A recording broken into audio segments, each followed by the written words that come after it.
dito yung dredger na sinasabi ko. Parang isang ano din to eh, suction dredger. Taga-boring niya ng ano, buhangin sa ilalim. Ito yung ano niya, pipe niya. May pipe dito, yan. Yan. Yan yung pipe niya, papunta dun sa gitna. Ito yung bubungad sa'yo. Pupunta mo sa MOA na. Hindi na gaya ng dati na puro dagat yan. Puro dagat, tsaka mga barko. Pupunta dun sa Nabotas, dun sa pier. So yan yung process ng reclamation. Yung una ay dredger muna. Mag-dredge sila ng mga buhangin sa ilalim ng dagat. Tapos itambak nila. And then after ng dynamic compaction ay sundan naman na to ng revetment construction. Yung paglalagay ng riprap sa ilalim, sa gilid.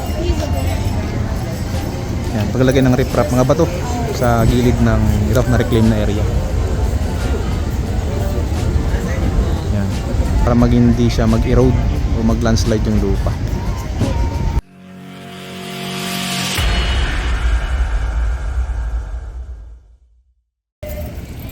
Yan, ito yung tapat ng MOA ngayon. As you can see, puro mga barko to, harapan niya. Yan.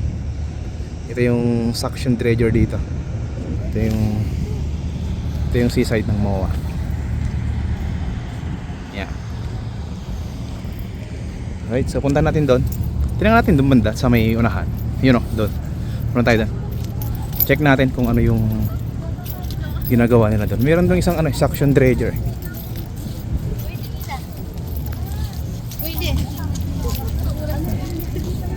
Ito yung dito ngayon sa may MOA.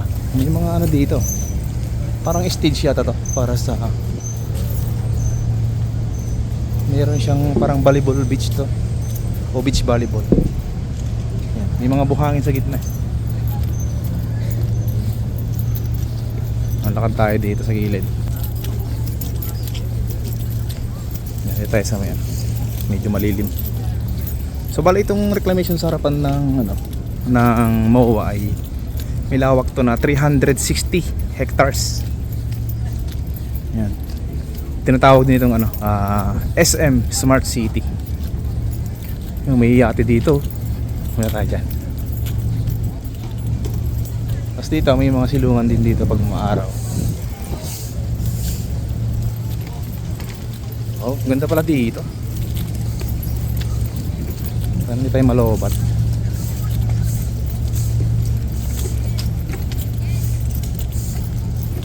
May fountain dito pero hindi man gumagana. Yan. Siguro mamaya pa to, mga alas 5 ko. Ano pala ngayon? Alas 3 hapon. Mag alas 4. Ito, may yate dito. Laki.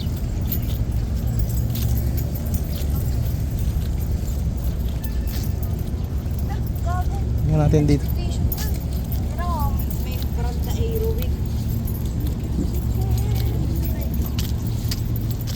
Ito, may yate dito. Grabe, ano kaya ito? Tapos dito yung dredger na sinasabi ko. Parang isang din to eh, suction dredger. Yan. Taga-boring niya ng buhangin sa ilalim. Ito yung niya, pipe niya. May pipe dito, yan o. Yan. Yan yung pipe niya, papunta dun sa gitna. Doon sa tinatambakan. May daanan dito, mga bato, lalaki.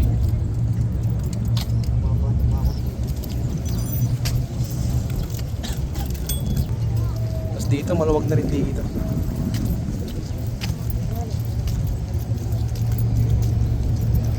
Yan siya. Malawak na rin yung natambakan dito sa harapan. Yan. Kung makikita nyo dito, puro dito buhangin. Tapos mayroon dito isa pa dito. Yan. Isa pang suction dredger to. Tagahigop din yan ng buhangin sila. Para matambag to sa gitna. Yan siya.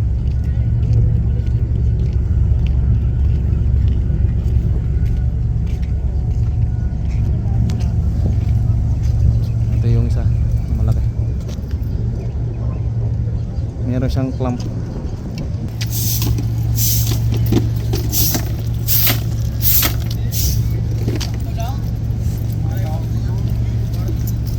Maraming mga bikers dito.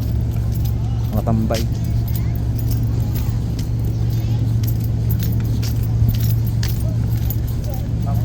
Kaya mo sa picture sa pakit.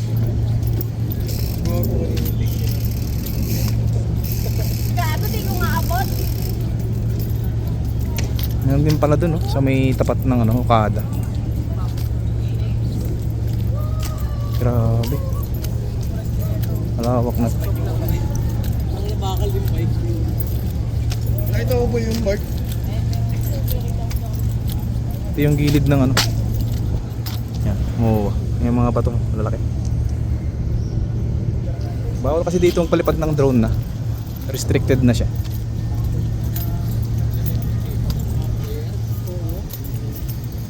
Kaya hanggang lang tayo, hanggang video muna ng cellphone.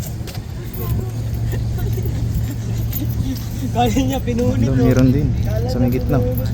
Mataas na rin dito yung nakatambak sa gitna. Yan o. Ang diyan na. Meron din doon mga dredger.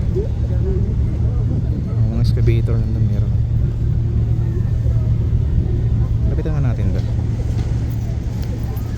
para makita niya.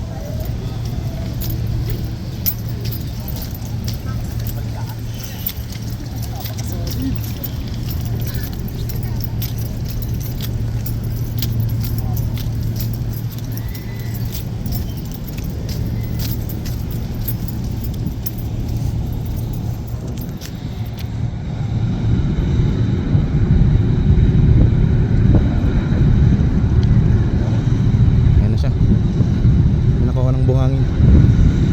O, di ba? Yan yung isang klase din ng dredger. Pinaklamp niya sa ilalim ng dagat. Tapos ilagay niya sa barge para diskarga naman.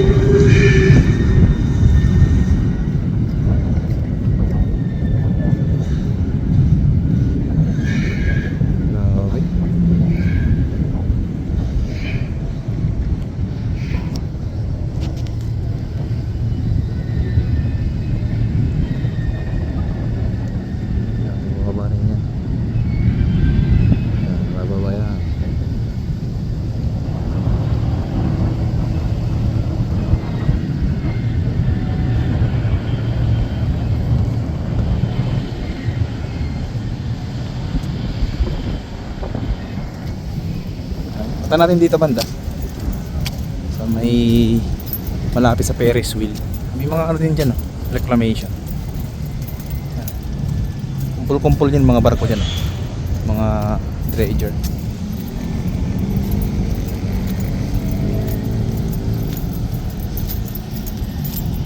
Yan, dito meron din dito. Yan, mga suction dredger din daw mga to. Dami. Tapos doon meron din doon. Yan, doon. Talagang to, paspusan na dito. Marami ng mga nagdi-dredge dito. Ganda to pagka na tambakan. Yan. Kasi maganda rin yung plano dito.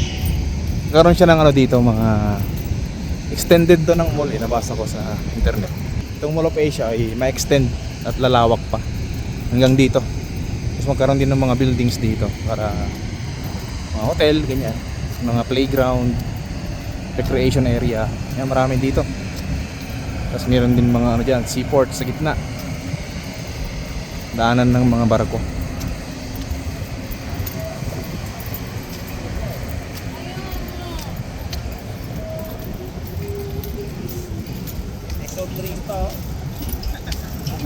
Yan, marami yung mga masyalan dito. Yan, marami na sila.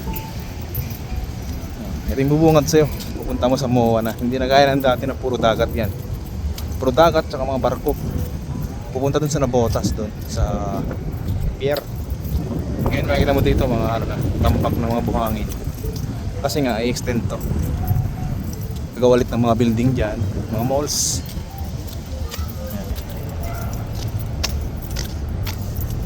Yan ito, mataas na rin to. Itong tambak dito. Yan. Ang taas na rin itong mga to. Pati rin doon, oh. Matambak nila doon.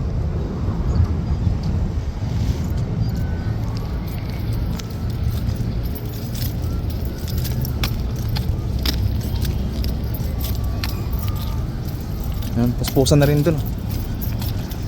Sayang di tayo makapalipad ng drone. Bawal kasi dito, restricted na siya. Sakop na siya ng ano dito, 10 kilometers na radius ng airport. Kaya hindi ka na pwedeng palipad dito. Kahit ipalipad mo, ayaw na lumipad yung drone. Ganon ka ano dito, pagka sakop ka ng 10 kilometers na radius ng airport.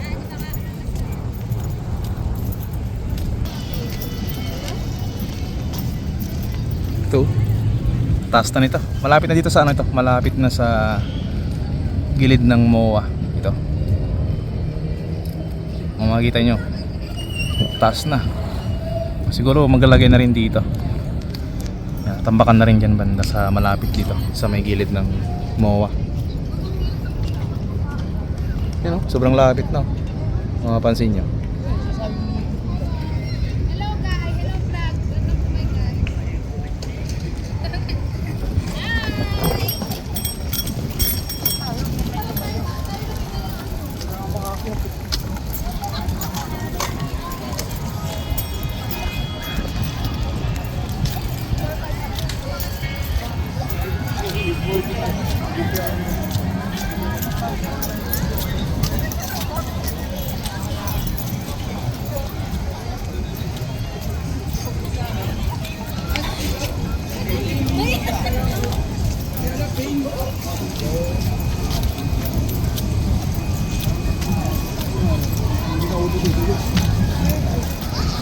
Dami na rin tao. Oh.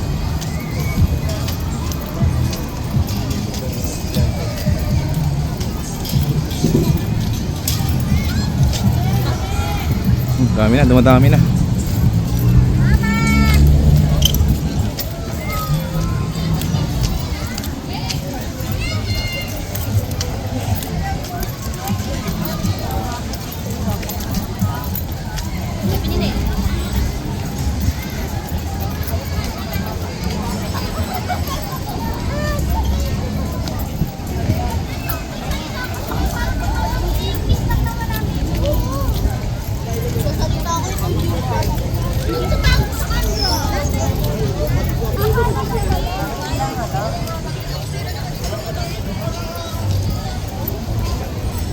Ito yung mga ano nila, vertical drains.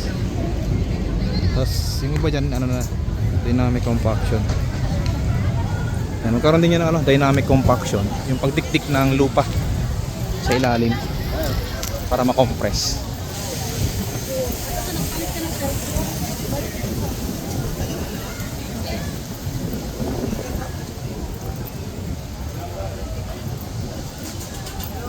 Ayan o. So yan yung process ng reclamation. Yung una ay dredger muna. Mag-dredge sila ng mga buhangin sa ilalim ng dagat. Tapos itambak nila. And then pagkatapos matambak, yung mga buhangin ay gamitin na naman to ng ano, vertical drains. Yan. Kumbaga tanggalin yung mga existing na tubig sa gitna ng tambak na area. Saka naman siya ano, susundan ng dynamic compaction. Yung dynamic compaction ay yung idikdik nila, i-compress nila yung ano, yung buhangin sa hanggang madikdik siya na maging solid to para sa pagtatayo ng mga building, para hindi siya gumuho. Kumbaga magkaroon siya ng layer 1 yata tsaka layer 2 na ano, dynamic compaction. Hindi lang isa yung ano diyan isang level yung gamitin nila. So sa una ay parang ano muna yung primary, and then meron din secondary na dynamic compaction para matibay yung gagawin nila na ano, ito, yung reclaim na area. And then after ng ano, dynamic compaction ay susundan naman na to ng ano, revetment construction, yung paglalagay ng riprap sa ilalim, sa gilid. Yan, paglalagay ng riprap, mga bato sa gilid ng ito na reclaim na area.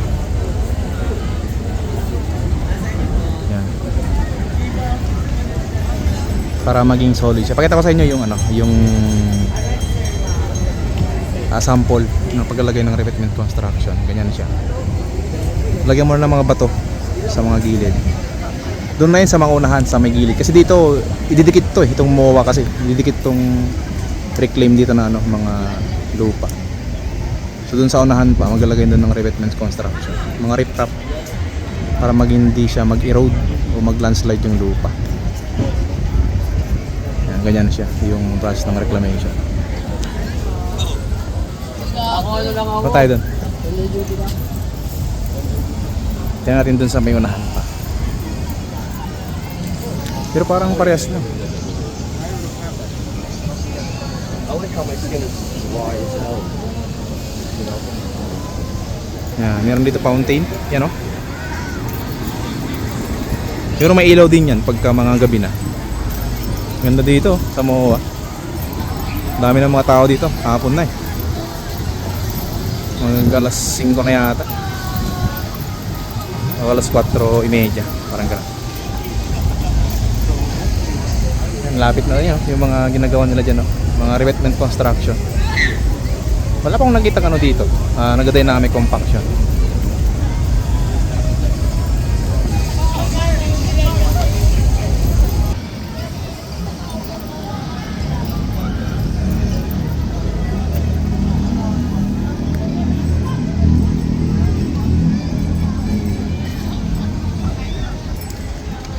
So yun, natantayin natin siya hanggang matapos to. Kasi malaking bagay naman to sa ekonomiya ng Pilipinas. Yung mga business na tayo dito, ang gabayad naman yan ng tax. Yan. So lalago yung ekonomiya dito. So hopefully matugunan nila yung mga maapektuhan din dyan. Kasi sigurado tataas yan yung mga tubig sa mga gilid. Like dito sa Manila Bay, saka Nabotas. Yan, mga seaports dito sa may area ng Manila. So yun, maraming salamat sa pagsama sa akin hanggang dito. Thank you po. Ingat tayo lagi mga kaibigan, and God bless po sa ating lahat. Yan o, ang ganda ng MOA. Peace out.